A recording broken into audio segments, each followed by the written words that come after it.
আহি থকা সময়ত তেখেতসকলৰ পৰিয়ালটো যাতে চলাই যাব পাৰে, কাৰণ এটা ফেমিলিত দেখিছোঁ মই এজন সিষ্টাৰ আৰু এজন মা আছে, আৰু এটা ফেমিলিত দেখিলোঁ যে মা দেউতা আছে কিন্তু দেউতা পেৰালাইজ আৰু সিষ্টাৰো অলপ ডিজেবল হয়। চ' বহুতখিনি অলপ দুখদায়ক এটা ঘটনা, দুখ লগা এটা ঘটনা এটা দেখিবলৈ পাইছোঁ বা পৰিৱেশ এটা দেখিবলৈ পাইছোঁ। তো এইকাৰণে আমি চবে মিলি পেলাই তেখেতসকলক আহি থকা সময়ত কেনেকৈ হেল্প কৰিব পাৰে এইটো আমি চেষ্টা কৰিম।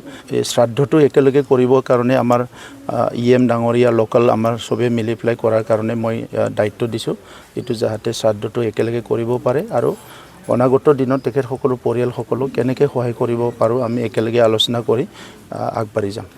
যোৱাকালি বিভিন্ন ঠাইত বহুতখিনি এক্সিডেণ্টৰ ঘটনা হৈছে, আৰু ইয়াৰ ভিতৰত আমাৰ কচুগাঁৱত যিটো হৈছে সেইটো খুব এটা মৰ্মান্তিক হয়।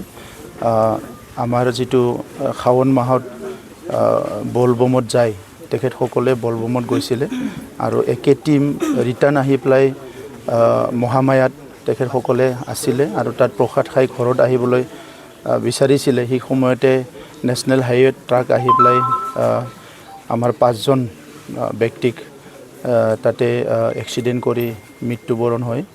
আৰু তেখেতসকলৰ ভিতৰত মই চালোঁ যে চবেই গৰীব ঘৰৰে হয়, আৰু ইয়াত মানে সৰু অলপ বাল্যও আছে আৰু মেক্সিমাম ডেকা ল'ৰাই হয়। তো প্ৰত্যেকটা পৰিয়ালৰে বহুত ডাঙৰ ক্ষতি হৈছে, কাৰণ চবেই গৰীব পৰিয়াল, উপাৰ্জনৰ কাৰণে মানুহ নাই। তো সেইকাৰণে আমি আহি পেলাই খবৰ লৈছোঁ, আৰু আহি থকা সময়ত তেখেতসকলৰ পৰিয়ালটো যাতে চলাই যাব পাৰে, কাৰণ এটা ফেমিলিত দেখিছোঁ মই এজন সিষ্টাৰ আৰু এজন মা আছে, আৰু এটা ফেমিলিত দেখিলোঁ যে মা দেউতা আছে কিন্তু দেউতা পেৰালাইজ আৰু সিষ্টাৰো অলপ ডিজেবল হয়। চ' বহুতখিনি অলপ দুখদায়ক এটা ঘটনা, দুখ লগা এটা ঘটনা এটা দেখিবলৈ পাইছোঁ বা পৰিৱেশ এটা দেখিবলৈ পাইছোঁ। তো এইকাৰণে আমি চবে মিলি পেলাই তেখেতসকলক আহি থকা সময়ত কেনেকৈ হেল্প কৰিব পাৰে এইটো আমি চেষ্টা কৰিম। আৰু এই শ্ৰাদ্ধটো একেলগে কৰিবৰ কাৰণে আমাৰ EM ডাঙৰীয়া লোকেল আমাৰ চবে মিলি পেলাই কৰাৰ কাৰণে মই দায়িত্ব দিছোঁ, এইটো যাতে শ্ৰাদ্ধটো একেলগে কৰিব পাৰে আৰু অনাগত দিনত তেখেতসকলৰ পৰিয়ালসকলক কেনেকৈ সহায় কৰিব পাৰোঁ আমি একেলগে আলোচনা কৰি আগবাঢ়ি যাম।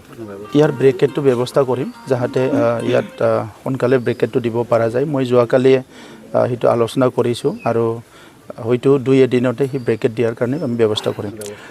নেশ্যনেল হাইৱে সেইকাৰণে মই SDO চিভিল আছে আমাৰ গোসাইগাঁৱত, মই SDO চিভিলক কথা পাতি য'ত প্ৰয়োজন আছে পুলিচ আৰু আমাৰ SDO চিভিল একেলগে লগ লাগি ক'ত এনেকুৱা ব্ৰেকেটৰ প্ৰয়োজন আছে সেইটো চাই পেলাই কৰা হ'ব। আৰু গাড়ীটো এইখিনি বহুত স্পীডত চলায়, মানে এতিয়া 4 লেন হোৱাৰ পৰা গাড়ী বহুত স্পীডত যায়, সেইকাৰণে বিভিন্ন জাগাত প্ৰায় এক্সিডেণ্টটো খুব সঘনে হয়। তো সেইকাৰণে আমি এটা হ'ল সজাগতা, আনটো হ'ল যিখিনি ব্ৰেকেটৰ দৰকাৰ আছে সেইখিনি অলপ ব্যৱস্থা কৰা যাব। তেখেতকো আমি আমাৰ খবৰ ল'ব, আমাৰ টিমে যাই পেলাই। মই এতিয়া গম পালোঁ যে তেখেতৰো মানে অলপ অৱস্থাটো ভাল নহয়, গতিকে তেখেতৰ ট্ৰিটমেণ্টটো আমি খবৰ ল'ম।